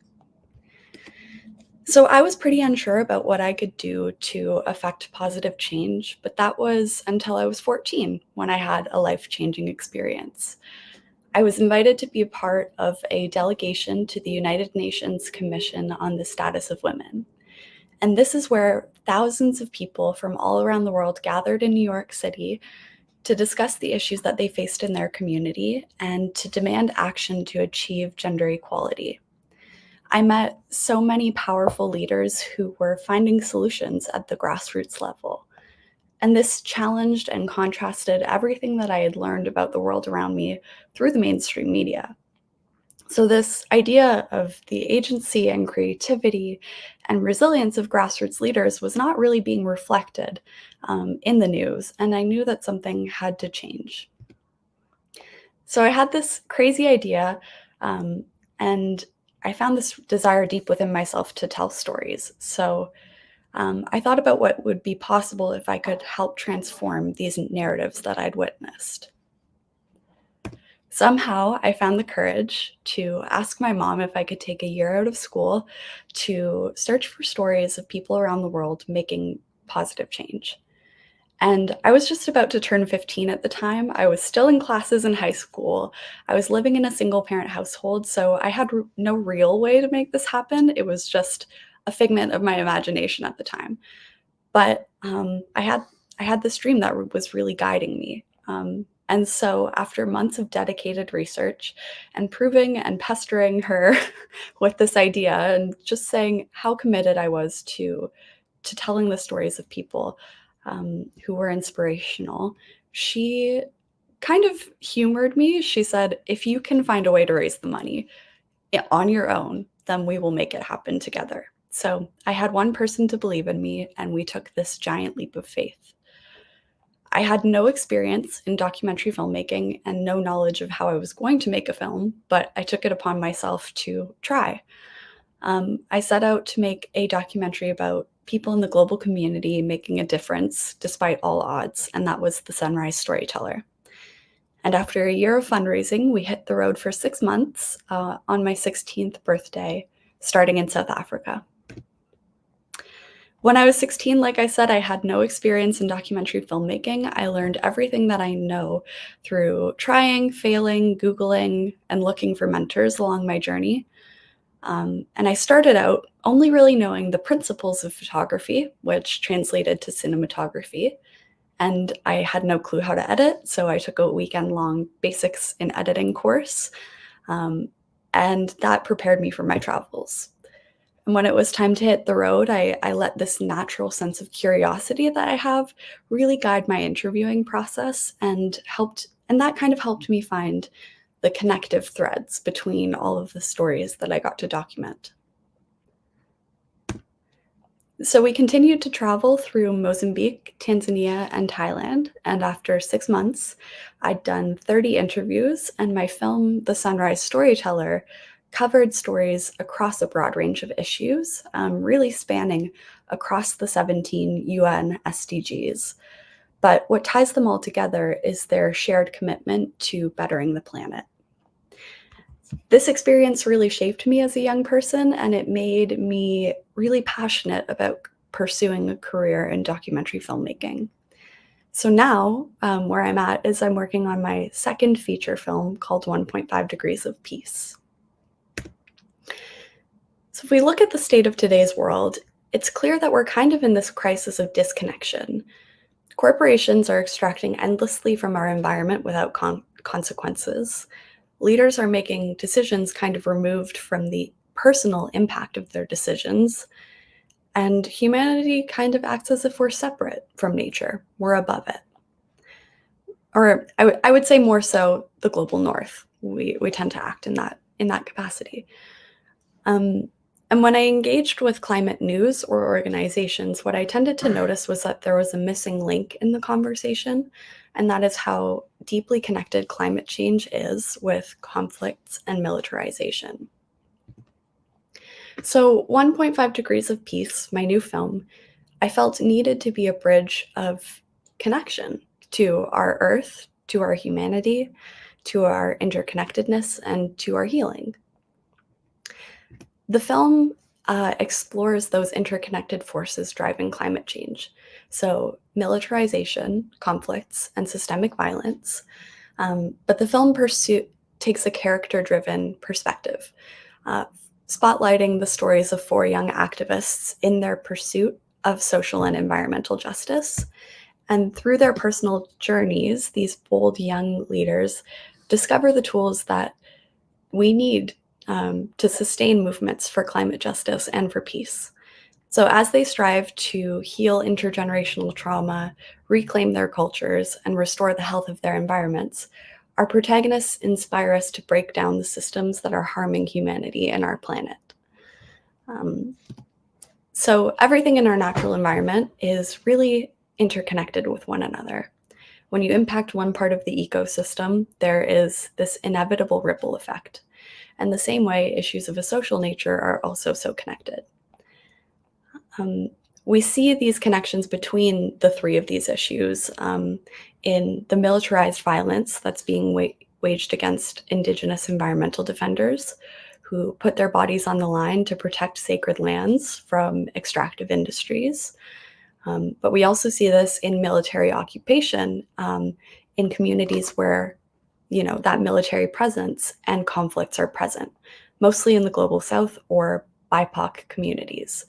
And so those impacts manifest in stripping of agricultural lands, contamination of water, deforestation, pollution of the air, and that can lead to a loss of culture, increased violence against women and girls, displacement, and just this fractured connection to our planet and to our land. Also, globally, militaries account for 5.5% of greenhouse gas emissions.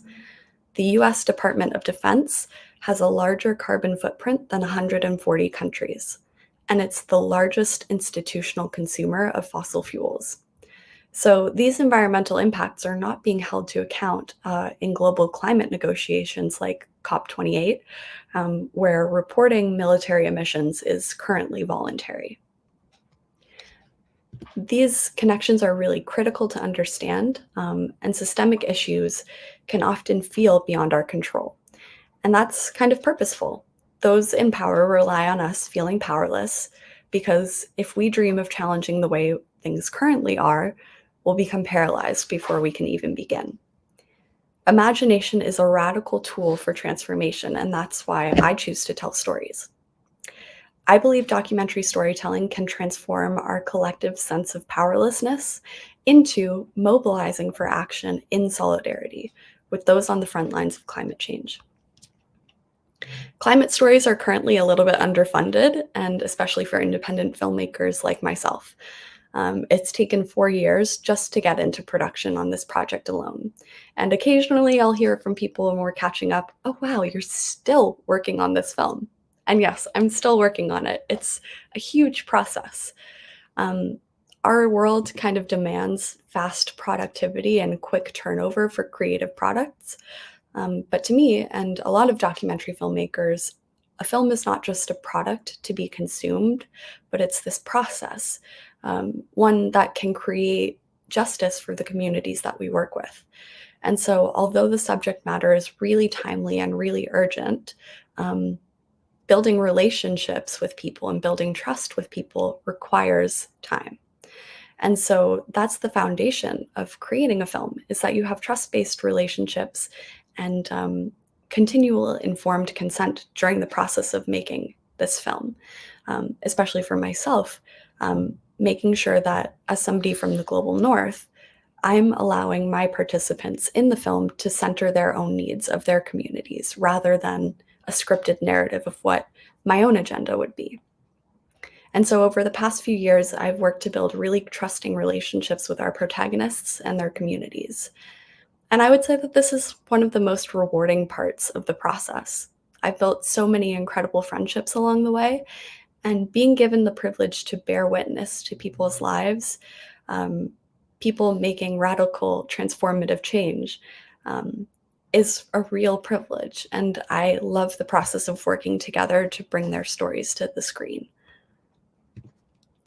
So as a storyteller, it's important to ask yourself, how can we get audiences to care? We all have these really critical and pressing issues that we want to draw attention to. But when we're communicating this huge existential crisis, because we're storytellers, it's also our duty not just to share information, but also to facilitate an emotional connection. And so one of the ways that we can do this is by connecting our audiences to common experiences, like people's values, people's dreams, people's efforts or journeys to triumph over adversity. These are unifying human traits and experiences which can connect us to our subject and also, in turn, allow our audience to care about the issue that we're trying to draw attention to. In the climate storytelling landscape, we can often see heavy, fact-based storytelling, which can lean towards doom and gloom narratives. Or on the opposite end of the spectrum, we see these positive stories that can tend to glaze over the difficult and complex emotions that those most affected by the crisis are facing. And so I like to focus on creating more balanced narratives, and I want to acknowledge harsh truths and complex emotions while spotlighting the traits and tools that help people move through those challenges and find the courage to act. And I hope that this journey that we can see through our protagonists on screen mirrors the ones that take place within the audience members themselves. And so as storytellers, Kasha, hi.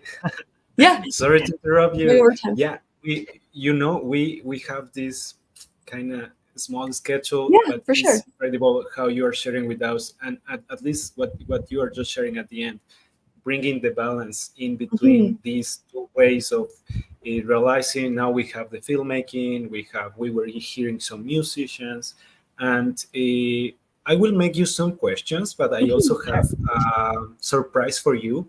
So if you can, I am sharing right now a link.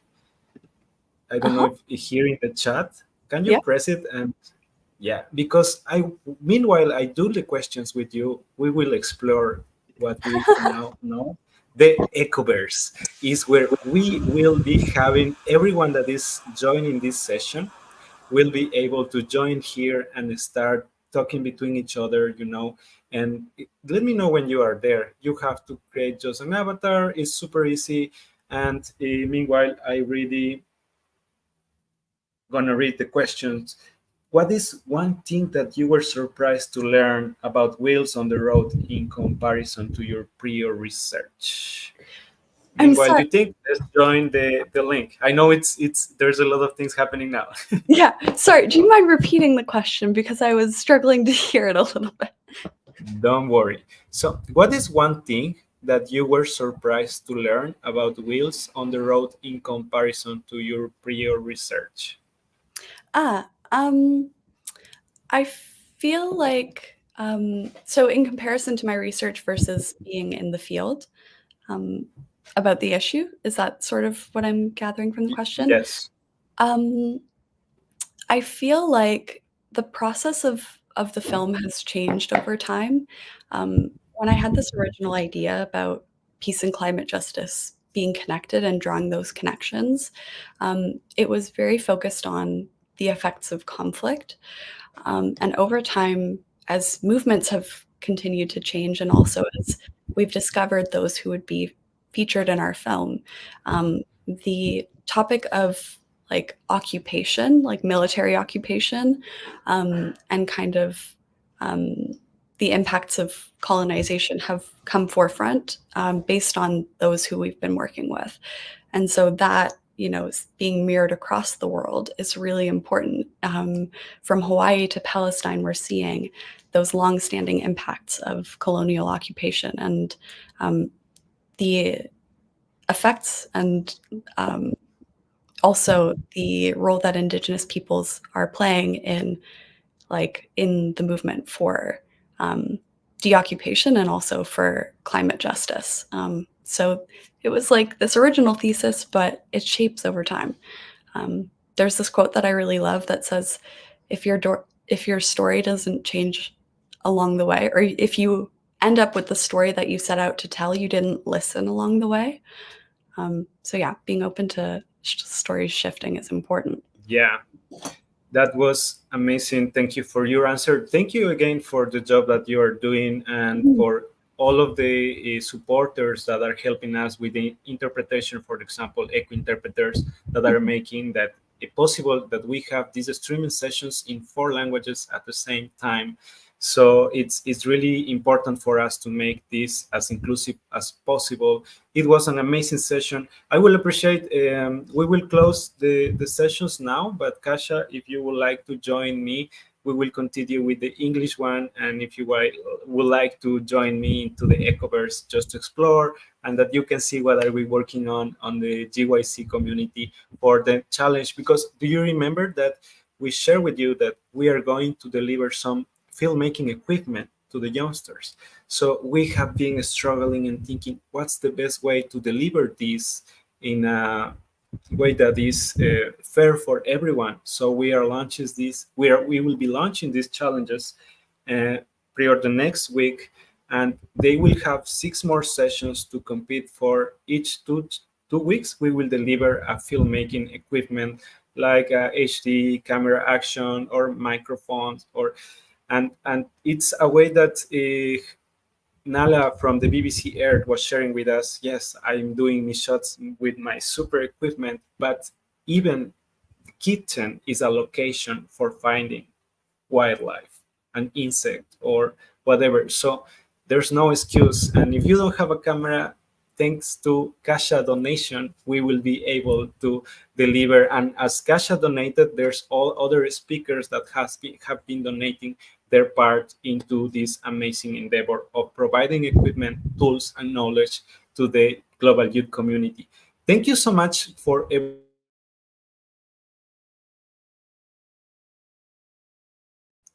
Can you hear me now? Yes. So thank you, everyone. And this was the second session of Reforesting for Peace. Kasha, hold there. Don't go anywhere. We will just go with the English session into the Ecoverse just to present this. And then, but for the rest of the languages, thank you, thank you, thank you so much. It was Reforesting for Peace.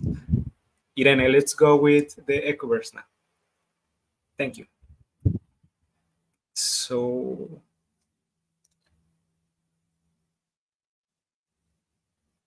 Yes. Did you manage to enter to the link? It's loading. Hold on. It's loading. Okay. Here. I see you. Usually, you are there? Yeah, here I am. Yeah. Okay. Hi. So welcome to the R4P picnic site. This is one of the worlds that we are developing, and the idea is that, as you can see on our right, we have this door or window to communicate as we are doing right now in the software. And the main idea is that here, if you explore with us, you want to work with me, if you want, if you agree. Yep, I'll follow you. So here we can find, we will embed, for example, I will embed here your trailer, so people can also find here your content. Right now we have the lights, camera, and action. And if we go here, I hope, yes, we go to, we are, oh, okay, wow, this is really cool. We have a new intern. Her name is Shange. She's from China. Is the intern that is supporting us to develop this in the CEP platform. So far, Kasha, what do you think about our new way of integrating? Because before, what we were having is WhatsApp groups. Then we try with the Slack. And then, but it's always hard to keep a community, and at least for me, it's a bit boring, just messages. So we are experimenting with this new Ecoverse version using these public apps. What do you think? I've never seen anything like it. It's cool. It's it's an interactive way to bring everyone together. It's a lot of fun. What was the number of the hell where the accident happened? Yeah, exactly. So it's a way. I think we entered to a place that is, what is this? If you have collected teddy bear stamps. And that's cool is that with the content that you deliver us, we will create some questions of the knowledge that you provide us, so people will be able to learn while they are joining, and they will be looking for this mess with these questions, this hiding knowledge that will allow them to participate for the equipment. So if you close this one, we will go back to, yes, we are back here. Okay. So if you close that one, you will be able to come back to the, yes. Now here we are. Sorry that I'm stealing your time, Kasha. No, I'm curious. This is really interesting. I'm curious about the process. So we can explore together, because I was working so much in the other things that I know as much as you know. Oh, there's a maze here. Let's go here with F. I'm figuring out how to get around.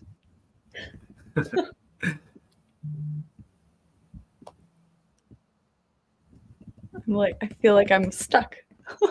Oh, here we are.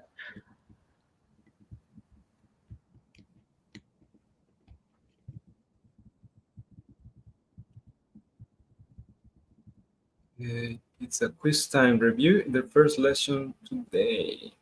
Okay. Confirm. Great.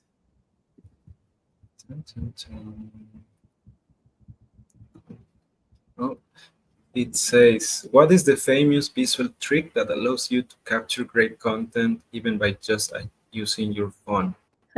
Shooting. I don't know if you where are you? I don't see you here. So I'm right over here by the cherry tree, sort of. I'm like, there's like a picnic basket where I am. I think I lost you. Yeah, well, as you know, each of the wards can just host 20 people. Yeah. And we of course we can host more people, but we need to pay, and therefore we open these 3 wards so we can have at least 60 people at the beginning, but we will start opening more so people can come and go and actually learn. So Kasha, thank you so much for joining us today. Thank you everyone that is here. Kasha, you are free to go. I will still continue streaming in English, exploring the world, and then we will close. But thank you so much, Kasha, and I'm really happy to see you here. And please tell your friends around that we are working with filmmaking, social media, nature-based solutions, and now bringing a bit of gamification to the climate atmosphere. This is the Global Youth Coalition, and we are Reeforesting for Peace. Thanks so much. Have a great day. Ciao. Okay, now it's time to explore. Where's Hannah? Where's everyone? Yes, nice. Where's Luigi? Hi, Yeah, okay, I'm guys. here. Man, this is crazy. I'm It's like, crazy. what? Wait, are we done? We're still streaming in English, if you don't Okay. mind. We can also close, but it's No. our YouTube. We can do as we want. Okay. I feel like this is your little like I feel your excitement about sharing us briefly about this ecoverse. So do you want to give us a tour and like see what's up? But you can join and we explore together. Maybe next time, but you can show us. Maybe next time. Okay, so boring. I mean, you have to sell it to me, you know? I'm not still convinced about this. So tell me why I should be. Okay. So the main idea is that here we cannot just share with each other, share our contacts. We can also, if you're here on the left, you can join our Discord channel, and where you can also chat between each other. And here I am right now trying to go to a quest that says, what's the famous visual trick that allows you to capture great content even by just using your phone? I think is shooting horizontally, no. Shooting vertically, no. The rule of 5, never hear of that. The rule of 3, yay. Keep going. Turn. In the camera settings, what allows you to capture images of wildlife without limbs of the animals to be blurred? Regulating the time. Yes. Then I was paying attention. What is the tallest tree species in the world? Oak, pine, redwood, maple. What do you say, Hannah? I Help don't know. me here. You're putting me in the spot. A ver, pine, I think so. Pine? No, Wrong. I don't know. I think it's redwood. Yeah, nice. Actually, that's why redwood is one of the most affected trees, because it's big, and also I don't know if you know, but the los muebles, the furniture is kind of expensive when it's with redwood, because it's really hard. You can get a lot, and it's a bit sad that it's the biggest, but also really valuable, and there's a lot of people cutting them. So there's someone here, Valentina from Argentina. Wow, nice. I'm curious here now. I want to know, Valentina, I'm coming. Yeah, definitely this is something new. Like I love how you get to learn from playing a game. Hi, Valentina. Oh, I think Valentina, don't go. She's running away from Oh, you. yeah. Valentina don't want to be my friend. She's coming back. Yeah.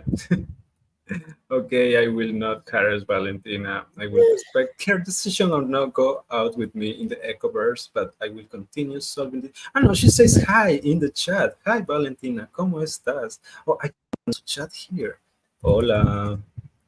Oh, wow, so cool. Wow. Well, definitely this is so cool, and I see the potential of, like learning, but I see the potential. I like it. I would need to I test it see, out.